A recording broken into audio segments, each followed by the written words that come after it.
Yeah, I think it's a huge win for us. I think to come over to Perth, where we just haven't played well, where there's a lot of, not a lot of demons, but there's demons for some of our players, and there's every excuse when you're down in the third quarter by I think 17 points or 3 goals to give it in. They fought back, and there's a lot of reasons why we won, and a lot of reasons why we didn't play well through the whole night. But in the end, we got a win, and keeps us in the top 4, and it arrests a bit of a slide in performance, not in performance, in wins and losses that we had for the last 2 weeks. So we're very happy, but we understand that it's one win, and we've got to go back to Melbourne and beat the Bulldogs next week to make this win worthwhile.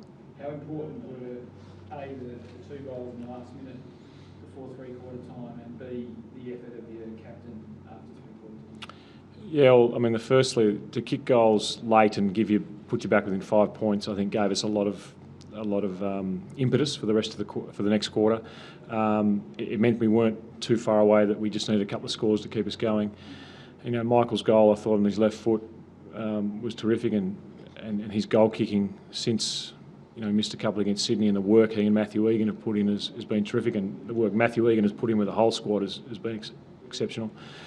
And then Jobe, can't speak highly enough of Jobe. Look, it wasn't his greatest game in terms of didn't have 40 possessions, and I thought Crowley got the better of him in the second quarter.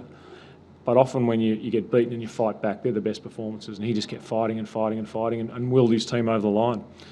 And I keep saying when he plays well that he'll get the credit he deserves soon. I think you got to look at him and say he's an outstanding midfielder for his talents with the ball, but his heart is incredible, and I think he leads his team exceptionally well.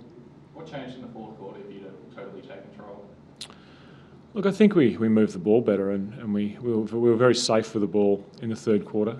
Often when you come into state, you get safe with the ball because you make a mistake and the crowd roars and you go into your shell a bit. And I think that happened a little bit in the third quarter, but that's probably taken away from Fremantle. I think what Ross has built with his team is a very hard team to score against. And if you not take the ball and take some risks with it, you can't get through the defence. So we knew we had to do that, and it would pay off for us, and it did. Did they surprise you in any way with the way they came out in the first quarter? They seemed intent on being very accountable around Jobe and also Brent Stanton, pretty much taking you on everywhere else, and they scored pretty freely as a result. Yeah, I think the first quarter was 6 goals to 5, or it was not. I don't think either coach is happy with 6 goals kicked against them or 5 goals kicked against them. But that's the reality. I thought Barlow got away from us early. Putting Hocking to Barlow probably slowed him down a little bit, but he had 15, 16 possessions in that first quarter, so that hurt us. And they were moving the ball really well, and I don't know if it's like in Perth, but often in Melbourne you hear about Fremantle aren't moving the ball well, but every time we've watched them, they've taken the game on and moved it well. So we weren't surprised they were doing it, but we were upset that they were doing it as easily as they were. There was a lot made of your goal kicking and accuracy against Sydney. How important was it for the goal kicking confidence to have a game like this where you were very accurate, particularly in the first 3 quarters? Yeah, look, it's very pleasing, but that's hard work too. Like, we identified after the Melbourne game that we weren't kicking goals well, and it wasn't just our forwards. And Matthew Egan, Michael Hurley, Stuart Cranberry, Leroy Jetta, Paddy Ryder, David Hill, Tom Bell-Chambers, Alwyn Davey have gone away and worked tirelessly, really, at getting the goal kicking right. Now, I'm not going to say that we're not going to go backwards at certain times, but if you work hard on things, it tends to change. And I think Matthew Egan's a young coach, but he should take the credit for doing what he's doing and getting a bit of outside help as well to get us better at what we're doing. Did you have to sub Monfries off because of the hamstring? He's got a tight hamstring. He hasn't had an incident. He just complained about not being able to go 100%. We'll scan it and see what it is. We're hopeful it's not a strain. Normally, if it's a strain, you feel, grab. He didn't feel that, so we're hoping that it's not too much.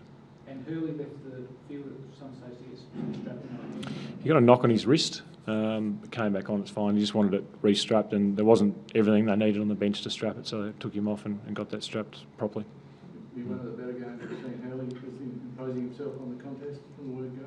Yeah, he was terrific, and I think Michael has the potential to be a really excellent player. His competitiveness is as good as I've ever seen in a player. Just competes time after time.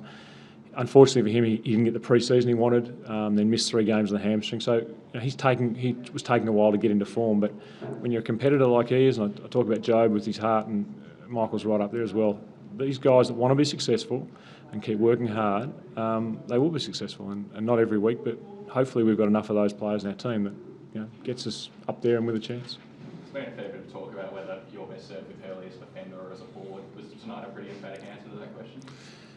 Yes, 6 goals is pretty good, but have you seen him play down back? He's pretty good there as well. So we'd like 2 of him, but we've got some really good defenders. I think Carlisle and Hooker and Fletch, in the end, got control of the game. So we're happy that, and we've got Pears to come back in the team as well. So at the moment, Hurls is a forward for us. Yeah.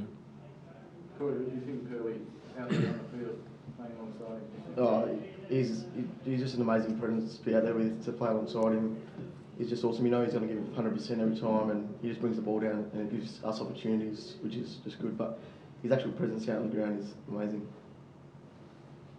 What was it like to be back at Subiaco as part of the Army? Yeah, it was a bit different, but no, it was great to play in front of family and friends, and we knew we had our work cut out tonight, but we got there in the end, and it was good.